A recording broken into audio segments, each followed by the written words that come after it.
Hi everyone. Thanks for joining us today for our Be Connected mini-series delivered by us at the Beacon Foundation. Firstly, we wish to acknowledge the traditional custodians of all the lands across the nation that we meet upon today. We wish to pay our deepest respects to all Aboriginal and Torres Strait Islander peoples and to their elders past, present and emerging. And I also wish to extend that respect to any First Nations peoples joining us today. So today we're joined by Brendan, who works as a maintenance assistant on the Hydro Mersey Forth scheme in the northwest of Tassie. This project is all about using the lakes and rivers to run the power stations and generate energy so that we can all use it for our homes and our businesses. So Brendan will be talking to us today about problem-solving skills and how he uses these skills in his job. So hi Brendan, great to have you with us. How are you? Yeah, good, thank you. Thanks for having us. Pleasure. So we're going to jump straight in. So as I said, we're talking about problem solving. So what are some of the common problems that you face in your job? Oh, there's a few I come across on a daily basis. A lot of the time I'm out on my own in black spots, so areas without phone reception and stuff. There's areas I can't access by foot. There's areas I can't access by four-wheel drive. So, and a lot of people can't understand my accent. Major problem. That sounds like a really rugged environment that you're working in up there. Yeah, it can be quite rough in certain areas, yeah. Fantastic, but a bit of fun. Yeah, it's fun. So to give everyone watching today a bit of an idea about the sort of technology that's available to you and to give them an idea about what you do in your job, we're going to show some footage here that you sent us and you made it using a drone. I did.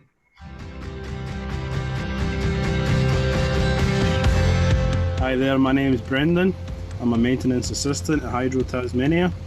One of my main jobs is to inspect the dams here on the Mersey Forth, and I do that to ensure the integrity of the dam and the safety of the dam, looking for possible leaks, any possible damage. One of the trickiest things to do during the inspection is the spillway part. It can be quite dangerous, quite slippy, and some dams require harnesses to gain access to them. So today we'll use the drone to do our inspection. And now that we've got all the footage on the drone, we'll take it back to the office, have a look at it, and if we have any issues, I'll send it off to the engineers down in Hobart to have a look. It's a super fun toy that you get to play with. So now that we've seen that, how do you use technology to solve some of these problems that you encounter? Yeah, well, from the video you've seen, I use the drone, and I tend to take that most places. It lives in the car or the ute with me, and I take that a lot of places, mainly just because it's fun. So I've got it there to show. And I use the drone. I also use the iPad. The iPad goes everywhere with me as well. That's paperless as well, so it's saving trees. And when I'm out and about and the bush and stuff, I need to take a spot tracker with me, and I use that, well, so people can keep a track of me, and because there's no phone reception and stuff, they can track me and find me if I go missing. Fantastic. And you mentioned one more other problem, which was your accent. Yeah, well, can you understand me? I can understand you. Everyone else can. Do you find that some team members actually find it a little bit tricky? Yeah, of course, yeah, sometimes, especially when I first meet someone, it takes them a while to understand me, and yeah, I find myself slowing my voice right down. Fantastic. You just have to sort of match their ability to hear you and let them adjust to your accent. Right, yeah. So how have your career experiences helped you develop your problem-solving skills over time? Yeah, well, I'm a plumber by trade. So I spent most of my apprenticeship doing maintenance plumbing, and 99% of that job is problem solving. So I spent years with different tradesmen, different plumbers, learning different ways and how to solve problems, and yeah, different tools, different ideas, different environments, and I think that's helped me a lot throughout my career, learning that pretty young. Yep, fantastic. And what about, I'm just going to ask you a question off the cuff, I hope you don't mind, but you've said you've worked with a lot of different mentors and things throughout your plumbing. And now you obviously work with a whole lot of varied team members like scientists and other teammates. How do you find adjusting to a different lifestyle or work environment? Is that a problem sometimes? Oh, you encounter problems with different things here and there, but no, I think it's good. It's always good to get out there and meet new people, meet people from different backgrounds and different lifestyles, and yeah, a bit of diversity is always good. Yeah, and you've had the ability now to learn from others and use their skills. Yeah, you can you take ideas and thoughts from other people from different backgrounds, and you think outside the box sometimes. Yeah, fantastic. And that's all about being innovative, isn't it? Thinking outside the box. Excellent.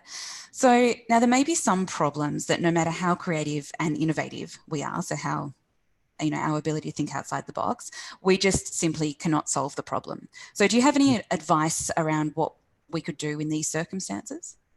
Yeah, I think even if you can't solve the issue or solve the problem, sometimes understanding why it can't be solved is always a good thing. If you understand that a problem can't be solved, then you need to go and start from something else, start again, and just make sure everyone else who's involved can understand. And yeah. Do you encounter many situations like that where you can't actually solve a problem with technology or anything else? And now with technology, it's making life so much easier. So there's usually nearly 99% of the time, there's always a solution.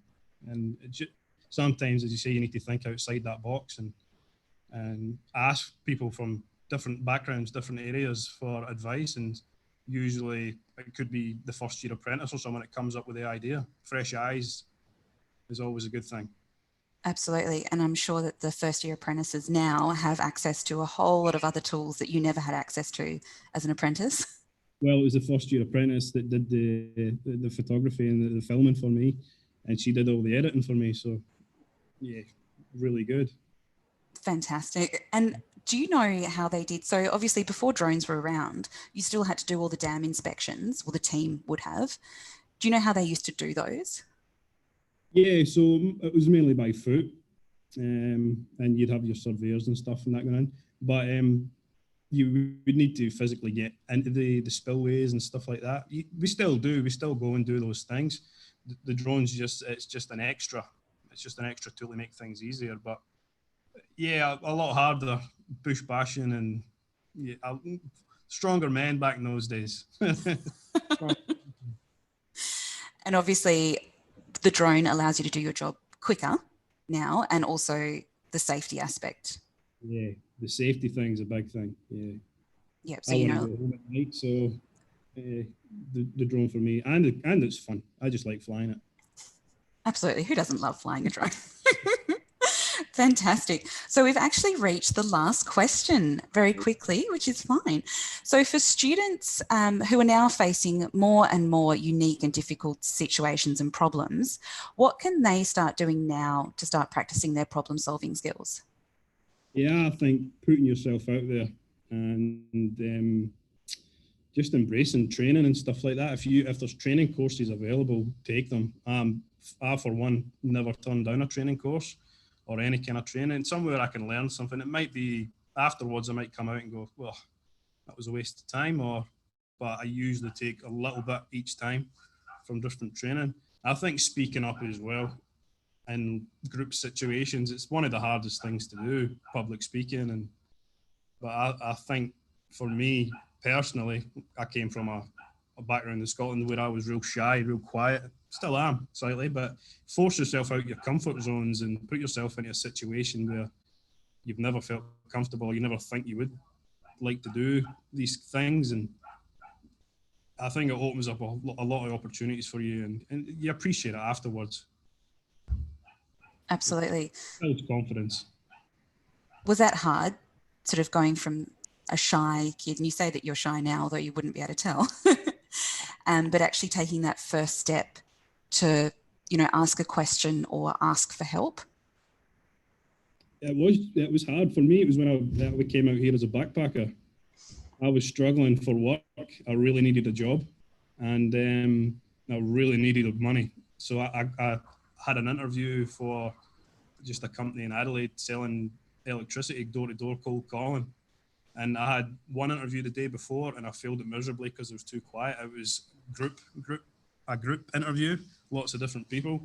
And I had another one the day after. And I said to myself, I need to get this job. So I went in there and just pure fake confidence and I got the job. And I've taken that from there on, just fake the confidence. And then it will come to you naturally. Yeah, well, yeah. That's fantastic. But you obviously, the opportunities will come. The more and more that you speak up, the more and more you can put your hand up and say, I want this opportunity. Yeah, there's nothing wrong with failing. Like if you go out there and you try something and it doesn't work, that's fine. You learn from those mistakes. We all make mistakes and we all build on that. It's character building. Absolutely. And that touches on really nicely with some of the other things that our guests have said around resilience and that ability to get back up on the horse after you've fallen. Yeah, you've got to. Yeah, we all make mistakes and it's all good. We learn from them. Fantastic. That's some really nice advice, and it's been great to get to see what you guys do at Hydro and all those fantastic toys that you get to play with. Thank you so much for joining us, Brendan. That's great. Excellent. Thank you. And guys, that's all we have time for today. So thank you again to Brendan, and thank you to you guys tuning in today. And if you wanted to rewatch any of our sessions, they will be available on our YouTube channel for the duration of Term 2. And you can also check out our full mini-series schedule in the description below this video. And also make sure that you subscribe to our YouTube channel so that you don't miss a session. Also, check out our other online programs via our website. We have our regularly scheduled Industry Live events throughout the year. So if you are a high school teacher and you'd like your students to attend, please register your school at our Industry Live webpage, which you'll also find in the description below this video. So thanks again, guys, and we'll see you all next time.